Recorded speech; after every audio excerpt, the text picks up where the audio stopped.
Okay, so today we are on the last section of Module 2, Unit 2. Now, if you remember, in the previous sections we talked about the single shifts of demand or supply curve, and then when we went on to talk about the simultaneous shifts of demand and supply curve, and we said that when there are simultaneous changes in demand and supply, we end up getting a definite answer for the quantity or the price in the market, and there's always ambiguity in the other parameter.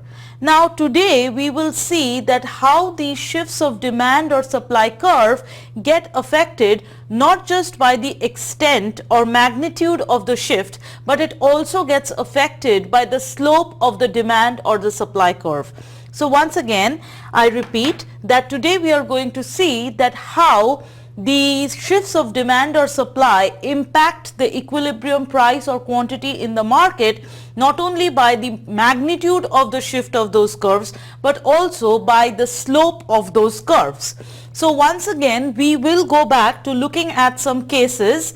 So let's look at case 1, and in case 1 let us look at change in demand. So that means we are looking at demand shifts, and as we look at the shifts in demand, we are going to consider two different slopes of the supply curve, and let's see how the same demand change would affect the two supply curves with very different slopes. So let this be our demand curve, capital D, and here we are going to take two different supply curves. So let me take supply curve S1 and let me take another supply curve S2. Please note that the difference between these two supply curves S1 and S2 is that they are both upward sloping, but there is a difference in the nature of the slope. If you look at S1, then S1 is the shallow or the flatter supply curve, whereas if you look at S2, then S2 is the steeper supply curve. Okay. Now given this, we are considering two different cases. So here let this be the equilibrium of the market. That's the equilibrium obviously because it is the intersection of the demand and the supply curves. Now given that equilibrium, let this be the equilibrium quantity in the market, and corresponding to that we have the equilibrium price in the market, PE. Now let us consider that there is a change in demand such that there has been an increase in the demand for the good for whatever reason, okay, and we know what could be those demand shifters. We have already gone through those. So let one of the demand shifting factors change in such a way that there is an increase in demand, then obviously the demand curve will shift to the right to something like D dash, right? And please note that both supply curves are experiencing the same change in demand, the same increase in demand. So here there has been an increase in demand which has caused this right shift. Now as a result of that, we get new equilibria, and depending on which supply curve you are treating, we are going to look at the two different equilibria. So this is our E dash 1, and just to differentiate the two equilibria, I am going to call it E dash 2. So the idea is that this is the original equilibrium. If the supply curve was something like S1, then this would be the new equilibrium, and if the supply curve was something like S2, then the other one would be the equilibrium. That is what we are heading towards. Now if the new equilibrium is E1 dash, then please note that your new equilibrium quantity would be QE1, right, and your new equilibrium price would be PE1. And if your new equilibrium was E2 dash, then your new equilibrium quantity would be QE2, and your new equilibrium price would be PE2.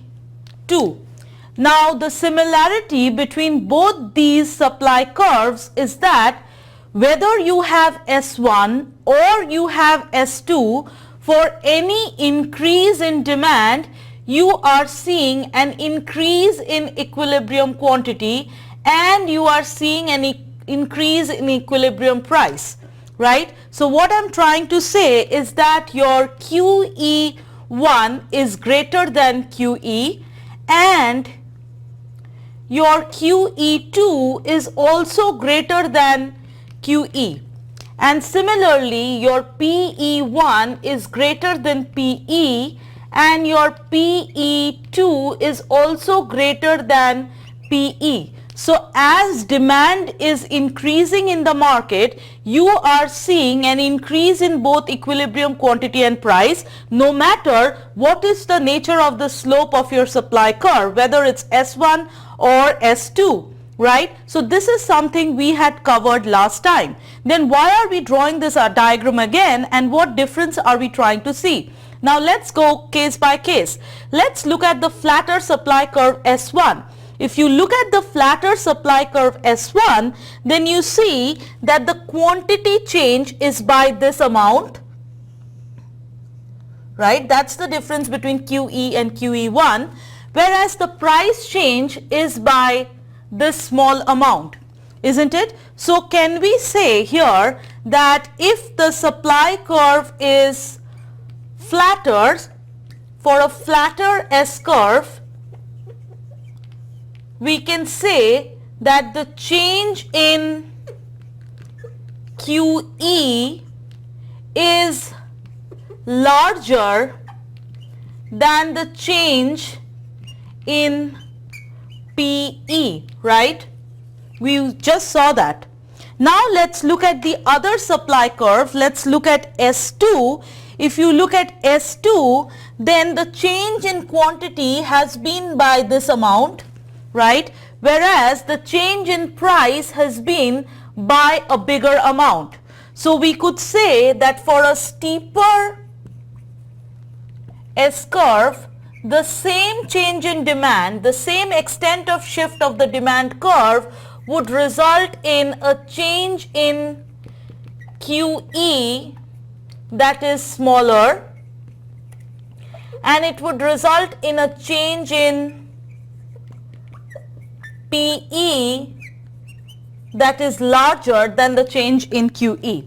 So that means you can see that it is not just about the extent of the shift of the demand curve, but how it affects price and quantity equilibrium in the market post the change also depends on what is the nature of the supply curve. Now this would be true even if we considered a decrease in demand. Instead of having a right shift of the demand curve, if we had a left shift of the demand curve, even then it would be true. That is, if you have a flatter supply curve, then the quantity change would be larger, whereas if you had a steeper supply curve, then the price change would be larger. Now here, before we move forward, this change in quantity, the change in QE is called the quantity effect,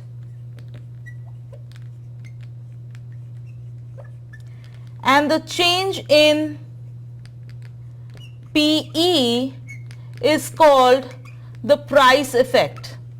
So we can say that for a flatter supply curve, the quantity effect is bigger, whereas for a steeper supply curve, the price effect is bigger.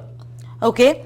Now the next part is, so what is this? What is really the slope of the supply curve, or what is really going to be the slope of the demand curve? What indicator is this? Now before we get there, let me also show you the change in supply given a steep and a flat demand curve. Let me also draw the case 2 for you before we move forward.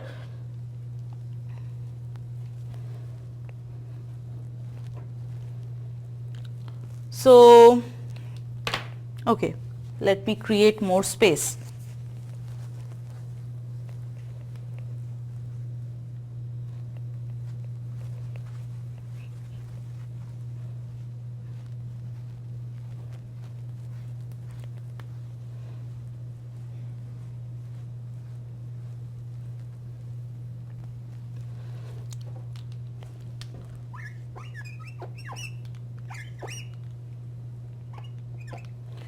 Case 2,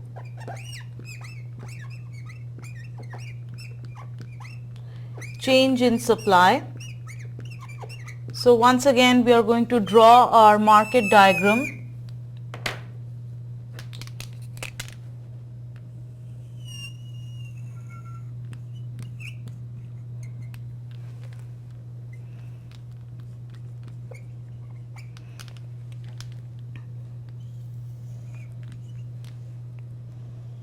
That is the upward sloping supply curve, and now I want to draw two different demand curves.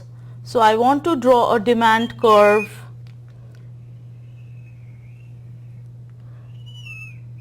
D1, and I want to draw another demand curve which is also downward sloping, D2. Now please note that when you compare D1 and D2, then D1 is the relatively flatter demand curve, whereas D2 is the relatively steeper demand curve. Now that is the equilibrium. Corresponding to the equilibrium, we have the equilibrium quantity and we have the equilibrium price. Now let's say that there is a change in supply such that the supply goes up. So there is an increase in supply. So obviously we will see a right shift of the supply curve to something like S dash, and depending on what kind of demand curve you have, you could have an equilibrium which is E1 dash, or you could have an equilibrium E2 dash, right? If your equilibrium is E1 dash, then your quantity is QE1. If your equilibrium is E2 dash, then your quantity is QE2. Same for price, we could say PE1 and PE2, right? Now here once again, just like we had for the previous case, please note that if you have a flatter demand curve, something like your D1, right?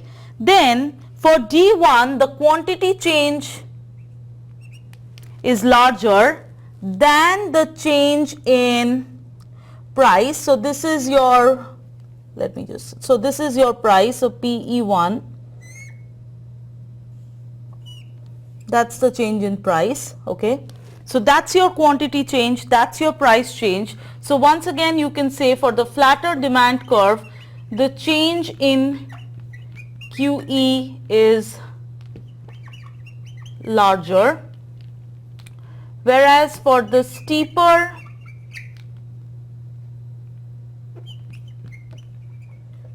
demand curve, something like D2, you can see that the quantity change is only so much smaller, whereas the price change is much bigger, that is that, right?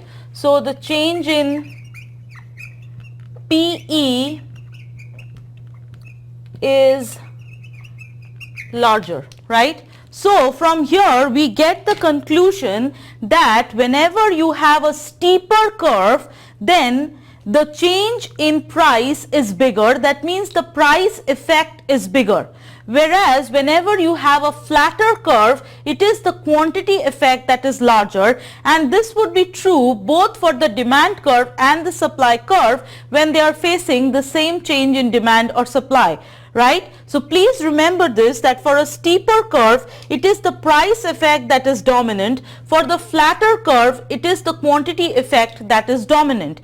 Now we will see in the next video what do we really mean by the slope of the demand and the supply curve, and what do we mean by those what does this bigger quantity effect and quantity and price effect, how does this reflect on the total revenue that is gathered from the sale of a product.